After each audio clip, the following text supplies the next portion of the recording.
मुलांनो, आज आपण इयत्ता 10वी मधील बी स्मार्ट नावाचा पाठ पाहणार आहे. खरं म्हणजे हा लेसन थोडा लँग्वेज त्याची थोडी क्लिष्ट आहे, कठीण आहे. अतिशय शिस्तीत उदाहरणांच्या सहाय्याने आपण लेसन पाहणार आहे. बी स्मार्ट.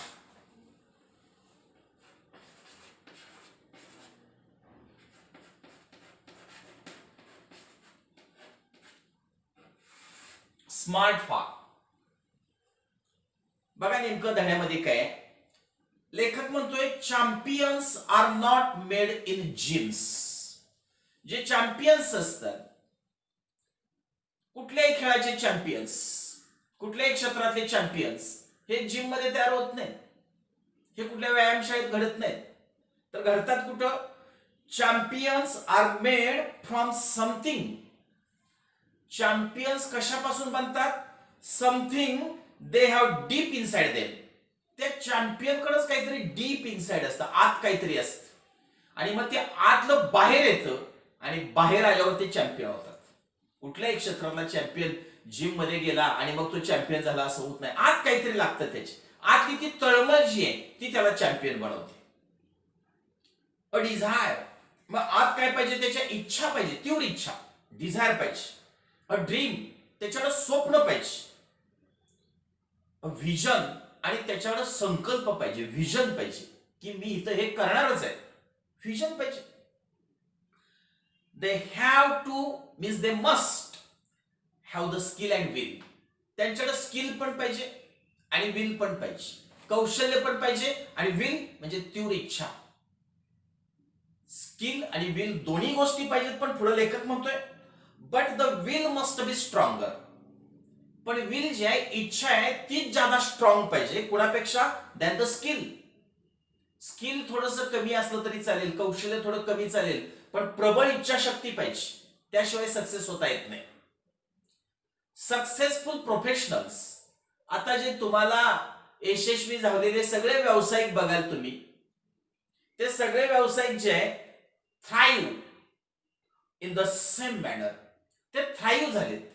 सगळे यशस्वी जे उद्योजक आहेत ते त्यांची बांधणी झालेली आहे, ते निर्माण झालेले आहेत याच पद्धतीनं, सेम मॅनर. कारण त्याच्यात तीव्र इच्छा होती, विल होती. स्किल कमी असेल पण इच्छा होती की आपण मोठं व्हायचंय, आणि त्यामुळे ते मोठे झालेत. We all have natural talents. तुमच्या आमच्याकडे सगळ्यांकडे नॅचरल टॅलेंट आहे. तुमच्या आमच्या सगळ्यांकडे एक नैसर्गिक टॅलेंट दिले देवाने, एक नैसर्गिक तुमच्याकडे क्षमता दिलेली आहे, बुद्धिमत्तेचं कौशल्य दिले देवानं. If we use that talent, आणि आम्ही ते टॅलेंट, आमचं ते बौद्धिक कौशल्य जर आम्ही यूज केलं to set our goals in life, आणि आमचे लाईफ मधले गोल आम्ही सेट केले, आमच्या जीवनातलं ध्येय आम्ही निश्चित केलं आमच्या टॅलेंटच्या साहाय्यानं, we can easily get success in life. तर लाईफ मध्ये सहज सक्सेस मिळते. यशस्वी व्हायचं काही अवघड नाही. फक्त आम्ही आमचं टॅलेंट वापरलं पाहिजे. कशासाठी? ध्येय निश्चित करायला. म्हणजे ज्याला चांगलं पोहता येतं त्याला स्विमिंग मधलंच ध्येय निवडलं पाहिजे, तो रनर होता कामा नये. We shall not achieve our goals. आपण आपले गोल्स अचीव करू शकत नाही, अचीव करता येणार नाहीत आपल्याला. कधी? If we do not take action to achieve them. आम्ही काय ऍक्शनच केली नाही, आम्ही निवांत बसलो देहारी पलगावरी, काही ऍक्शन घेतली नाही आम्ही ते गोल प्राप्त करायला. ते गोल अचीव करणे म्हणजे प्राप्त करणे. ध्येय प्राप्तीसाठी काहीच करायचं नाही ठरवलं तर टॅलेंट जरी असलं ते मरून जाईल. टॅलेंट तिथं राहणार नाही ते, आणि आपल्याला ध्येय प्राप्ती होणार नाही. लेखक पुढे सांगतोय setting goals has two valuable asset. Goal set करायचं त्यासाठी दोन अत्यंत मौल्यवान असेट्स आहेत, दोन मौल्यवान पैलू आहेत. एखादं ध्येय तुम्हाला सेट करायचंय तर त्यासाठी दोन अत्यंत महत्वपूर्ण गोष्टी आहेत. त्या कुठल्या आहेत? A sense of originality. तुमच्याकडे ओरिजिनॅलिटीची जाणीव पाहिजे. अमिताभ बच्चन ऍक्टिंग मध्ये चांगला झालाय, मी अमिताभ बच्चन सारखा दिसतोय, तुम्हाला टार्गेट सेट करता येणार नाही. तुम्हाला अनुकरण आहे. ओरिजिनॅलिटी काय आहे का तुमच्याकडे? तर तुमच्याकडे ओरिजिनॅलिटीचा सेन्स असला पाहिजे. तुमच्या अंगात असणाऱ्या अंगभूत कौशल्याचं तुम्हाला जाणीव पाहिजे. अँड अ स्टेपिंग स्टोन, आणि तुम्ही त्या क्षेत्रात स्टेपिंग स्टोन केलं पाहिजे, पाऊल टाकलं पाहिजे. कशासाठी? To illuminate the path. तो पाथ तुम्हाला प्रकाशित करता आला पाहिजे. ज्या क्षेत्रात तुम्ही पाऊल टाकलाय त्या क्षेत्राला उजळण्याची क्षमता तुमच्याकडे असली पाहिजे आणि ती क्षमता ओरिजिनल पाहिजे तुमच्याकडे. ती कुणाची उसनी आव आणून चालत नाही. लेखक पुढे सांगतोय, goals put one at the helm of life. जी ध्येय तुम्ही पुट करताय, निवडताय म्हणा, one at the helm of life, तुमच्या जीवनाचा सूत्रधार म्हणून. हेल्म मीन्स तुमचं जीवन ज्या पद्धतीनं तुम्ही नेणार आहे त्यासाठीचा जे गोल आहे, परस्युइंग देम, तुम्ही त्या ध्येयांचा परस्यू केला पाहिजे, त्या ध्येयाचा तुम्ही पाठलाग केला पाहिजे. Acknowledges a better future situation, तरच तुम्हाला बेटर फ्युचर सिच्युएशन प्राप्त होते. एक्नॉलेज होते म्हणजे चांगले भवितव्य तुम्हाला कधी प्राप्त होईल, जे गोल तुम्ही तुमच्या जीवनाचा सूत्रधार म्हणून निवडलेला आहे त्याचा तुम्हाला परस्यू करता आला पाहिजे. म्हणजे तुम्ही ठरवलं की मी खेळाडू होणार, तर तुम्ही अहोरात्र ग्राउंडवर पाहिजे. त्यासाठी टाइम बॉन्ड नसला पाहिजे. तुम्हाला चांगल्या फ्युचरसाठी तुम्हाला त्याचा परस्यू करता आला पाहिजे, त्याचा पाठलाग करता आला पाहिजे. They help to steer a course of life. आता जी गोल तुम्ही मनामध्ये धरलेले ती तुम्हाला मदत करतात. ध्येय आपल्याला मदत करतं कशाला? Stir a course of life. आपलं जीवन स्टिअर करतं. अक्षरशः स्टिअर म्हणजे हेलवणे, हलवून टाकणं. सगळं जीवन तुमचं हलवून टाकतात ती ध्येय. म्हणजे जर ध्येयानं झपाटलेला माणूस आहे त्याला झोप लागत नाही, त्याचं जीवन ढवळून निघतं. रॅदर दॅन सिम्पली ड्रिफ्टिंग, त्यांचं जीवन सिम्पली ड्रिफ्ट होत नाही, त्यांचं जीवन सहज वाहून जात नाही. अँड लेटिंग थिंग्स हॅपन, आणि त्यांच्या जीवनातल्या गोष्टी सहज घडू शकत नाहीत. मग काय दे आहे पलगावरी म्हटला तर मग जीवन तुमचं सहज वाहत वाहत पुढे जातं. तुमच्या जीवनामध्ये ज्या घटना घडतात त्या घडतात, तुम्ही त्यात काय फारसं केलेलं नसतंय, त्या सहजगत्या घडणाऱ्या घटना असतात. पण जर गोल्स असतील तर तुमचं जीवन स्टिअरिंग होतं, तुमचं जीवन अक्षरशः ढवळून निघतं, तुम्हाला झोप लागत नाही, तुम्ही पेटून उठता आणि जीवन बदलतं. लेखक पुढे सांगतोय, setting goals may appear easy. आता गोल सेट करणं इझी आहे, दिसायला सोपं आहे. हा उद्यापासून मी सकाळी लवकर उठेल, ठरव. बट फॉर सम, पण काही लोकांच्यासाठी इट इज क्वाईट चॅलेंजिंग. पण काही लोकांना ते खूप चॅलेंजिंग असतं, आव्हान असतं. रात्री ठरवायचं उठायचं म्हणून, सकाळी होत नाही त्याने. ध्येय ठरवणं सोपं आहे, पण ते काही लोकांना पार पडणं अतिशय चॅलेंजिंग आहे, अतिशय आव्हानात्मक आहे. फिअर ऑफ फेल्युअर, अपयशाची भीती असते. फिअर असते फेल्युअर व्हायची, मी अपयश होईल, मी अपयशी होईल ही भीती आहे ना, मे बी अवॉइडेड इन, ती तुम्हाला टाळता येते, अवॉइड करता येते. कधी? In the absence of any goal. कुठलं गोलच नाही, काही ध्येय नाही जीवनात. आलाय जगायसाठी खातोय, खायासाठी जगतोय आणि मरतोय, काही ध्येय नाही, तर मग अपयश व्हायची भीतीच नाही. जो काही करणारच नाही त्याला अपयश व्हायची भीती कशी असेल? म्हणजे अपयशाची भीती काहीतरी करणाऱ्यालाच असते, असं लेखकाला सांगायचंय. After all one has to decide. अखेरीस तुम्हालाच डिसाइड करायचं. You have to decide. One has to decide म्हणजे शेवटी तुम्हालाच ठरवायचं आहे what one wants to achieve in the end. End मध्ये, जीवनाच्या सरते शेवटी तुम्हाला काय प्राप्त करायचं आहे तुम्ही ठरवायचं आहे. तुम्ही कोण होणार आहे तुम्ही ठरवायचं आहे. आई वडिलांनी ठरवायचं नसतं, पाहुण्या पहिली ठरवायचं नाही, मित्रांनी ठरवायचं नाही, तुम्ही ठरवायचं आहे तुम्हाला काय व्हायचं आहे. टू अकम्प्लिश गोल्स, आणि कुठलंही ध्येय तुम्हाला प्राप्त करायचं, यशस्वीरित्या प्राप्त करायचंय. अकम्प्लिश म्हणजे यशस्वीरित्या प्राप्त करणे. कोणतंही ध्येय तुम्हाला यशस्वीरित्या जर प्राप्त करायचं असेल तर एक्सपर्ट्स रिकमेंड, जे एक्सपर्ट लोक आहेत, तज्ञ लोक आहेत, त्यांनी शिफारस केलेली आहे, रिकमेंड केलेलं आहे. काय? अ 5 स्टेप अप्रोच. त्यांनी 5 स्टेप तुमच्या पुढे मांडले. 5 स्टेप अप्रोच मांडलाय. 5 दृष्टिकोन कुठले पाहिजेत, कोणते अप्रोच पाहिजेत 5, हे तिथं मांडले. पुढे सांगितलंय स्मार्ट गोल्स आर मेथोडॉलॉजी. आता स्मार्ट जो शब्द आहे ते सगळे अक्षर कॅपिटल आहे. स्मार्ट गोल्स जे असतात ती एक पद्धत आहे. इथं जो स्मार्ट शब्द सांगितलाय ही एक पद्धती आहे. कसली? ऑफ थिंकिंग, विचार करण्याची. दॅट हेल्प्स, असा जर विचार केला तर हेल्प्स पीपल रीच सक्सेस. लोकांना सक्सेस पर्यंत जायला मदत होते. या मेथडनं जर तुम्ही गेलात, या पद्धतीनं गेलात, तर तुम्हाला यशापर्यंत जायला मदत होते. आता काय आहे, स्मार्ट स्टँड्स फॉर म्हटले. स्मार्ट कशाचं प्रतिनिधित्व करतं? यातला प्रत्येक शब्द एका एका गोष्टीचं प्रतिनिधित्व करतोय.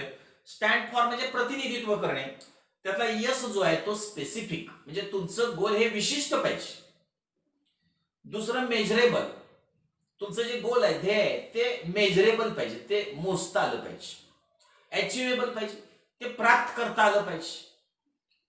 रिअलिस्टिक पाहिजे, तुमचं जे गोल आहे, ध्येय आहे, ते वास्तववादी पाहिजे. आणि टाइम बाउंड, आणि ते कालबद्ध असलं पाहिजे. त्याला लागणारा काल आहे तो फिक्स पाहिजे. पुढे लेखक सांगतोय, smart goals have a specific Rubik. Smart goals असतात, त्यांना एक विशिष्ट अशी स्पेसिफिक अशी रुबिक असते, म्हणजे मार्गदर्शन सूची असते. आता कुठली मार्गदर्शन सूची आहे ते खाली सांगितले त्यांनी. पहिला मुद्दा आहे त्यातला तो स्पेसिफिक.